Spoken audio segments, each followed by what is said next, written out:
भगवंत म्हणता यांचं अज्ञान आपण दूर केलं पाहिजे. आणि सर्वांच्या सर्व जे कवळणी आहे ना, त्या यमुनेच्या त्या पात्रामध्ये सर्व गेलेले आपले कपडे काढून ठेवले, आंघोळ करायला लागले. भगवंत आला गाई ओळता ओळता आणि आल्याबरोबर त्यांचे सगळे कपडे भगवंताने घेतले आणि कामपच्या झाडावरती भगवंत त्या ठिकाणी जाऊन बसले आणि सुंदर मधुर असं बासरी वादन भगवंताने सुरू केलेले.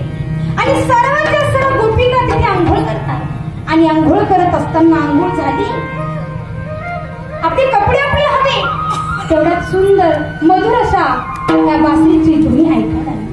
तो बासरीचा आवाज ते ऐकायला लागले तर मंत्रमुग्ध होऊन गेल्या. तो आवाजच ऐकत राहिल्या. तेवढ्यात भानावर आल्या, अगं आपल्याला कपडे हवे. आणि आपले हात त्या अशा शरीरावरती झाकायला पण पुढे हळूहळू यायला लागल्या. काठावर आल्या एकीला कपडे दिसले. अगं कपडे कुठे गेले आपले? तर एकीने पाहिले, अगं बघ बासरीचा आवाज येतोय. तो कन्हैया, तो कृष्ण नंदाचा लाल त्या झाडावरती बसलेला आहे आणि सगळ्यांचे कपडेवरती घेऊन बसला. मग सगळ्या गवळण त्या ठिकाणी एकट्ठा जमा झाल्या आणि त्या कृष्णाला म्हणायला लागल्या, मेरे नंदन जी की ला ला ला ला ला देव मेरे कपड़े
माझी पोरी माझे कपडे मला तू देऊ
तरी तुमचं ऐकायला